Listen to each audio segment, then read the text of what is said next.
Hi guys, Dr. Heather Peterman here. This video tonight is going to talk to you a little bit about something called adrenal fatigue. And you may or may not have heard that term. It's something that there seems to be a lot more attention on lately. And that's a very good thing because we're starting to see more and more adrenal fatigue as we've been locked in the middle of the COVID pandemic for quite some time now, and the chronic stress is starting to get to people, and people are starting to experience more and more symptoms. So if you are somebody who notices that you have a lot of mid-afternoon fatigue, a lot of loss of energy, if you're struggling with insomnia and getting to sleep at night, if you're struggling with an inability to lose weight, and if you're dealing with mid-afternoon crashes, like after lunchtime, say 2 or 3 o'clock, where you really start to feel like you're bottoming out, and you're also experiencing some cloudy thinking, foggy-headed, maybe not remembering things like you used to, or even just kind of stumbling for words a little bit, or not being able to form a clear thought as much as you used to, you might have some degree of adrenal fatigue happening. So I wanted to make this video for clinicians who are jumping back into practice after being closed for quite some time, because we really need to talk about the resiliency piece and how we keep ourselves strong to make sure that we're there and that we can show up every day to be present in our own lives, as well as have enough to give to our patients, and that we're not pouring from an empty cup. And then also I wanted to make this video for patients. So if you're watching this and you're not a clinician, don't worry, that's absolutely fine. I think that this is a really important topic for you to be aware of in your own life. And it's something that you can bring up to your clinicians. And if you're not seeing an integrative medicine practitioner, this is definitely an area where if you're starting to notice these symptoms, that you should seek out an integrative care provider and definitely an acupuncturist.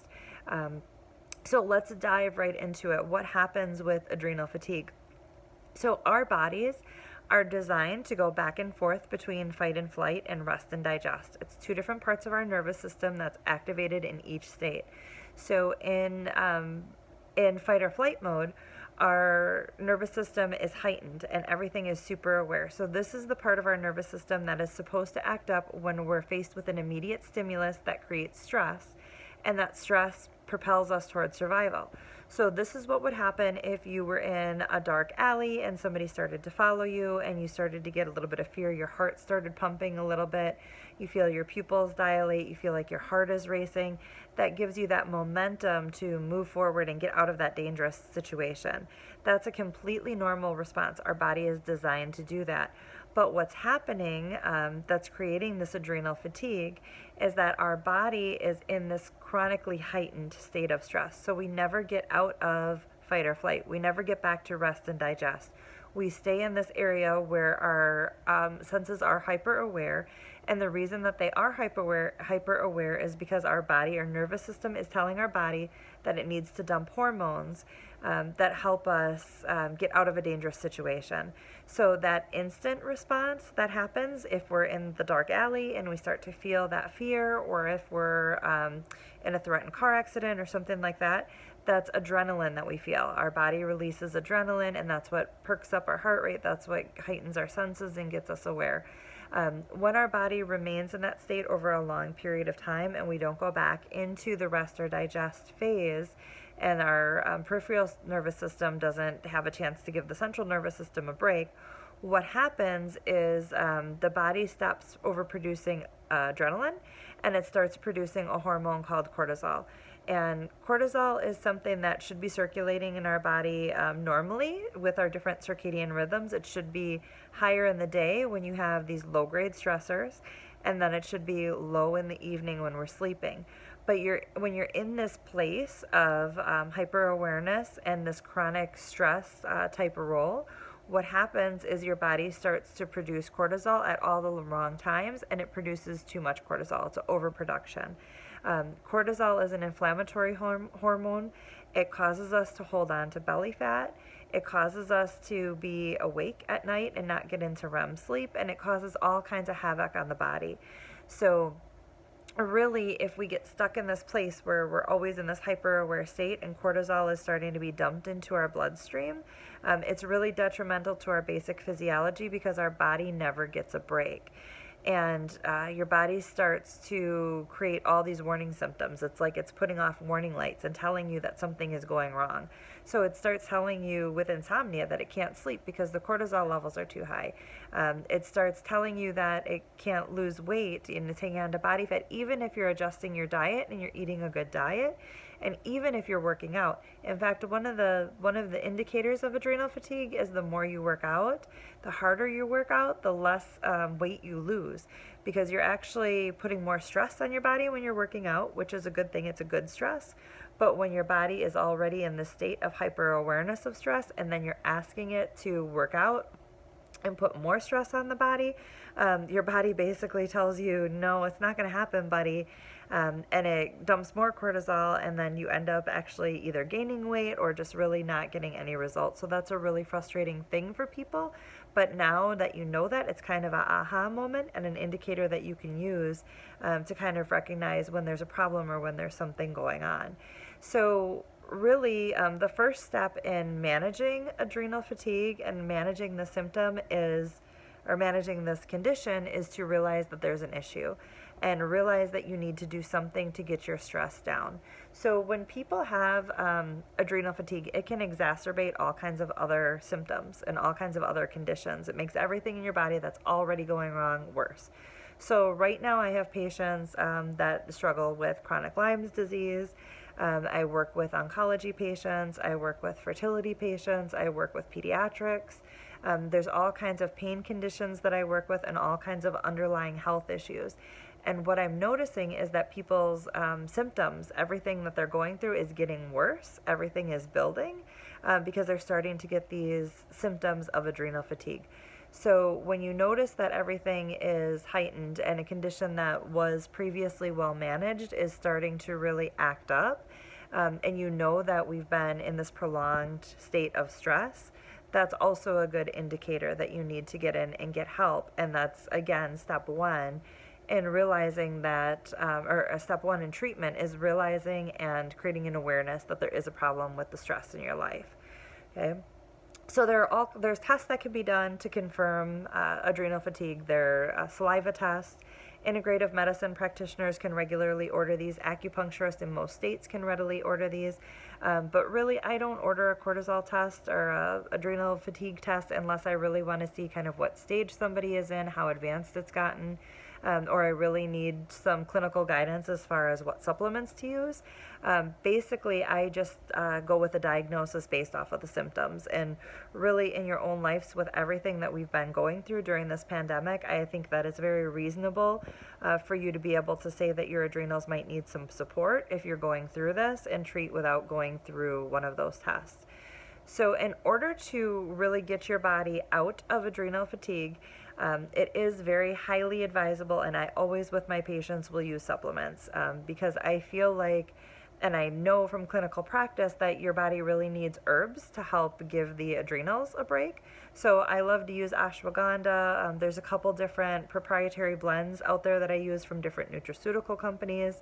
But really, I don't want anybody to be doing that on your own. If you're a patient and you're listening to this and you feel like you may have an issue, please seek out a qualified herbalist. If you're a practitioner and you're not sure how to use these supplements, you can always drop a comment. You can reach out to me. I can provide you with some guidance and some help. But the bottom line is I don't want you using supplements or using herbs if you're not familiar with them, and if you're not qualified, certainly if you're not licensed. But things that you can be doing at home and things that you can do on your own without help and without support are really to start changing your lifestyle habits and start incorporating ways to help you better manage your stress. The better managed your stress becomes, the better your adrenal fatigue is going to get, because you're taking some pressure off your body. And even though you might still need those supplements, you might still need those herbs to get you over the hump, you're really starting to pull out the root of the problem by managing the stress. So a couple things that you can do. One, make sure that you're eating regular meals. So I know that there's a lot of focus on intermittent fasting right now, and I really don't want to get into whether it's a good thing or not for weight loss, because I can go on either side of the fence. But when we're talking about adrenal fatigue, when we're talking about your body already being stressed, it's really not a good idea to not give your body any food for 6 to 10 hours. So I want you to make sure that you're eating a nice healthy diet, that you're eating whole foods and you're eating foods that are good and nutrient dense. So stop eating processed foods, stop eating sugar, stop loading up with caffeine, all the stuff that's making you just kind of give you fake fuel to get through the day. So like, coffee and sugar and things like that make you give you that initial burst of energy. Those things are all really bad for you. So pull those out and put in nutrient dense foods. So foods that are very like dark green leafy vegetables, high saturated fats, good proteins.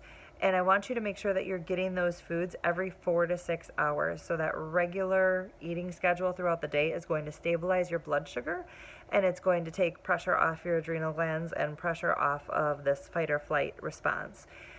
I tell my patients when I'm working with them, whether it be for adrenal fatigue or weight loss, when they're starting to learn what healthy foods are, I tell them to only go around the perimeter at the grocery store. Avoid those center aisles. There is really nothing that you need in those center aisles. Everything healthy that you can find, or everything that you need to find that's healthy for you, is going to be on the outside perimeter of the grocery store. I also want you to make sure that you're eating good, healthy fats. So this is a whole nother video about what saturated fats are and why they're good for you, and I'm not going to derail myself with talking about that right here, but if you want to see what I'm talking about, definitely like, subscribe, and follow my YouTube channel here so that you can follow the information that I put out there about nutrition. But what I do want to tell you here is that saturated fats are really good for your body, and they're needed. And the saturated fats surround every cell of the body, and they're a great energy source. If you're not giving your body enough saturated fats, you're going to crave the sugars, you're going to crave the carbs, you're going to crave the gross processed foods and caffeine. And if you stop doing that and you give your body good saturated fats, you'll have long bursts of energy that stay with you and sustain you throughout the day. So eating every 4 to 6 hours and making sure that you're eating good saturated fats pretty much in every meal in that 4 to 6 hour time frame. Other things that you can do is going to be slowing your breath rate and working with breath work. I've described that in previous videos, but really breath work is just bringing an awareness into your breathing and using your breathing to ground your mind, body, and spirit.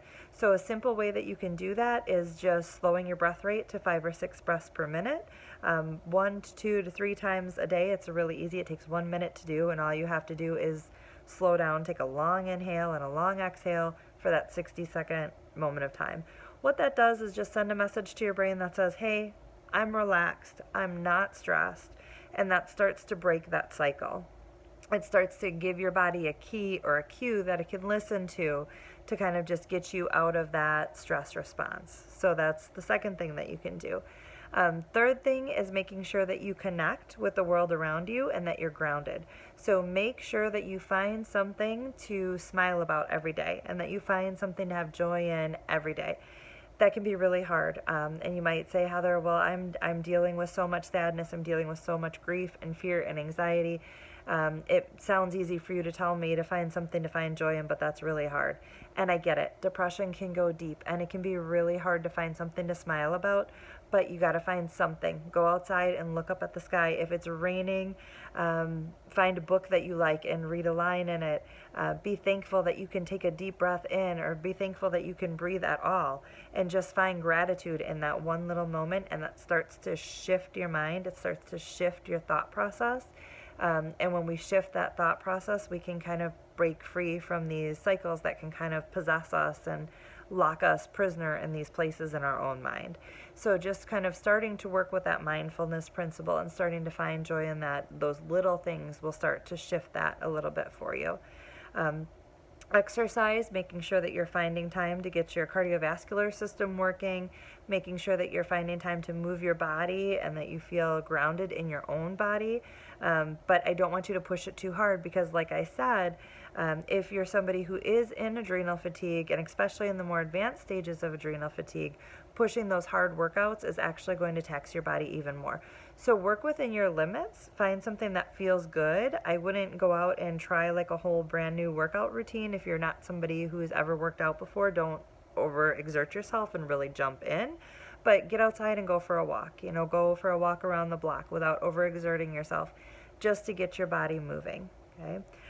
Other things that you can do include journaling, writing, painting, any of those creative outlets that speak to you in your own life are going to be really good things to add, because again, they kind of switch you out of stress back into finding something that you find joy in. Just getting outside in nature, whether it's sitting by a body of water or taking a walk outside in the woods, or just sitting outside on your deck and patio, or just listening to the sounds of nature around you, are going to be really good things to help you connect. But basically what you're trying to do is get yourself out of your own head and ground your energy with that around you.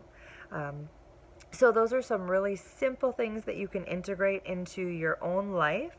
The last one I wanted to say is make sure you're drinking enough water, because if you are stressed, if you are already kind of spiraling, it may be difficult to remember to hydrate, and without water, our body just doesn't function as well. So I like to get people to drink around a gallon of water a day. That sounds like a lot, but really it's most people have an under deficit of the amount of water that they're taking in. And so trying to get them up to that goal and that awareness of really taking it in, that's going to make a big difference in your life. You'd be shocked at the change. Just drinking that much water every day can make you feel. It can change your skin. It can change how you feel. It can change how you're thinking. Changes your complexion, and certainly changes how your body is functioning. So those are easy things that you can incorporate at home. I wanted to bring this topic to you tonight because I see it in my own self. I've recognized changes since I've been back to work. So I was off work during the COVID closures. I work for a large healthcare organization, and we were not at a point of seeing patients for the department that I'm in.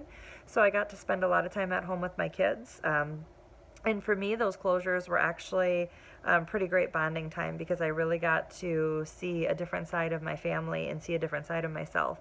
And that was really nourishing, and it really built me up. And so going from that to jumping back into patient care, definitely with all the changes that have occurred in patient care and everything that's happening with COVID, really kind of shocked my body. And I went from eating really healthy. I've been really strict keto for a year now, and I feel really good on keto. But when I went back to work with all that extra stress, and just kind of getting adjusted to a new routine, my diet started to slip, my sleep started to slip, all the stress started to kind of sink in. And when I saw a difference in the pictures from 2 weeks ago or 3 weeks ago, when I was first going back to work, into the video that I did last week, and I saw that my face really looked swollen, and my skin kind of looked a little bit ruddy compared to how it had been looking, and I compared that to how I've been feeling. It was really a wake-up call for me that adrenal fatigue wasn't even on my radar. And personally, I think I was really starting to move into it, and already being keyed into it with my patients and my own family members who are reporting these same things, and seeing it kind of rampant in the world around us. I was really surprised that I hadn't keyed into myself. So I wanted to make this video tonight and bring that to you, because I think that a lot of us are lacking the self-awareness. A lot of us are focusing on what's going on out there in the world and how it's affecting our loved ones, how it's affecting our jobs, how it's affecting our financial situations, how it's affecting our communities, but we're maybe not necessarily focusing on how it's affecting us. And where we can start to make the most change and the most influence is in our own personal environment, in our own individual selves. So I want you guys to be able to show up every day for yourself and be the best version of yourself that you can be. And I want you to be the best version of yourself that you can be to treat your patients. And if you're not a practitioner, to show up for your families and show up in the professions that you go to every single day. And in order to do that, we have to use self-love. We have to use self-care. We have to take care of ourselves, because if we're out there kind of drowning and struggling, we can't save anybody else. So if you're a person like me who's always trying to help everybody else and doesn't spend enough time on their self, this is really detrimental, and this is something that can really take you down. Adrenal fatigue is something that can really knock you down, and it's hard to get back up from. So again, like I said in the beginning of the video, the first step is really creating that awareness. and then starting to follow those simple little changes that I told you about can really start to make an impact. And then if you really want to go into tackling this, starting to work with a practitioner. One thing that I will mention, if you do feel like you're starting to have some adrenal fatigue, it's going to be really important to supplement vitamin C and really important to supplement zinc, especially as we move into cold and flu season and COVID-19 is still around. When your adrenals are shot, and when your body has been fueling off of stress for a long period of time and been using excess adrenaline and cortisol, your body starts to utilize vitamin C to process everything that it needs to keep you in fight or flight. So it actually takes vitamin C away from your immune system, and your immune system suffers. That's why we see people who go through long periods of stress that have issues with getting sick more often because their immune system has basically become extraordinarily depleted. So when we look at the fact that COVID is still around and that we're going into cold and flu season, it's really important that you give yourself every chance that you have to build up a really healthy immune system to try to ward that off. So if you suspect that adrenal fatigue is around, I would start supplementing vitamin C and zinc now, as long as you don't have any underlying health issues that would prevent you from doing that, or as long as you don't have any intolerance to those supplements. And certainly seek the advice of your own provider, because I'm just here to provide some general information to you. So that's all I have for you tonight. I just really wanted to give you the basic information that you needed to maybe recognize something that could be going on in your own body, if you haven't been able to key into that already on your own. So please share this information, like, subscribe, share my videos. I'm really trying to get this channel up and out there so I can get this information to as many people as I can. And the more you like, share, and put these videos out there into your own communities, the more chance it is that this information is going to get to your loved ones and to the people that it needs to. And at some point, there will be a video that they're likely to need. So please do that for me. I'd really appreciate it. And I will see you on the next video. Bye-bye.